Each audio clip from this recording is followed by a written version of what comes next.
வணக்கம் மக்களே. இந்த வீடியோல நம்ம என்ன செய்தி பார்க்க போறோம்னா, பிறந்து 4 மாதத்தில் இறந்த மகள், தவறான ஊசியால் இறந்து போன கணவர், அவரது கணவர் இந்த விஜய் பட நடிகர் தானா? இணையதளத்தில் வெளியான செய்தி. வாங்க, என்ன தகவல், அந்த நடிகை யார், அவங்களுக்கு கணவர் எப்படி இறந்து போனாதுன்னு முழுமையாக இந்த வீடியோல பார்த்து தெரிஞ்சுக்கலாம்.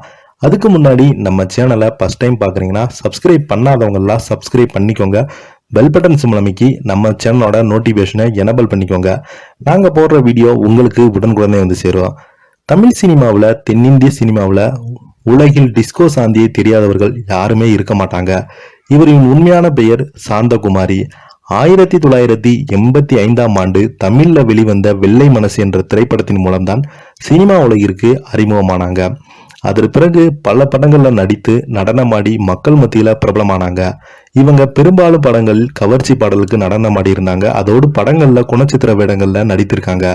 இவங்க தமிழ், தெலுங்கு, மலையாளம், கன்னடம் உள்ளிட்ட பல தென்னிந்திய மொழி திரைப்படங்கள்ல நடிச்சிருக்காங்க. அது மட்டும் இல்லாமல் இவங்க பாலிவுட்ல நடித்துள்ளாங்க. இதனிடையே டிஸ்கோ சாந்திரி ஸ்ரீஹரி என்பவரை 1996ஆம் ஆண்டு காதலித்து திருமணம் செய்து வந்தாங்க.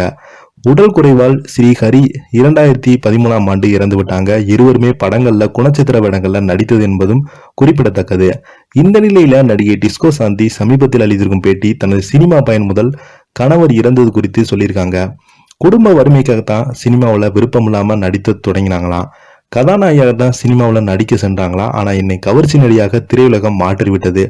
அதனால் ஆரம்ப காலங்களில் ஒவ்வொரு நாளும் அழுதி புலம்பியிருக்காங்க. ஒரு சில நேரங்களில் சினிமா வேண்டாம் என்று கூட முடிவு எடுத்திருக்காங்க. ஆனால் வறுமை சூழ்நிலை காரணமாக நடித்திருக்காங்க. அதோடு என் கவர்ச்சி நடனத்தை பார்த்து நானே முகம் சுளித்து போனேன் என்று என் மீது எனக்கு கோபம், வேதனை வந்தது என்று டிஸ்கோ சாந்தி அந்த பேட்டியில சொல்லியிருக்காங்க. என் படங்கள் பார்க்க வேண்டாம் என்று நான் குடும்பத்திடம் சொல்லிவிட்டேன். அதற்கு பிறகு நாங்கள் படமே சேர்ந்து பார்க்கல. ஸ்ரீஹரி நானும் நல்ல நண்பர்கள். ஒரு நாள் கோயில் சாமி கும்பிட்டு கொண்டிருந்த போது எனக்கு தெரியாமலே அவர் கழுத்தில் தாலி கட்டினான். நான் கல்யாணமான உண்டியலில் தாலியை போடுவதாக வேண்டியிருந்தேன். அதனால் அவர் கட்டிய தாலியை உண்டியலே போட்ட பிறகு என்னோட கூட பிறந்தவர்கள் திருமணம் ஆனவுடன் வீட்டில் பெரியவர்கள் சம்மதத்துடன் எங்களுடைய திருமணம் நடந்தது என்று சொல்லியிருக்காங்க. எங்களுடைய குடும்ப வாழ்க்கை சந்தோஷமாகத்தான் போனது. ஆனால் திடீரென ஸ்ரீஹரிக்கு உடம்பு சரியில்லாமல் போய்விட்டது.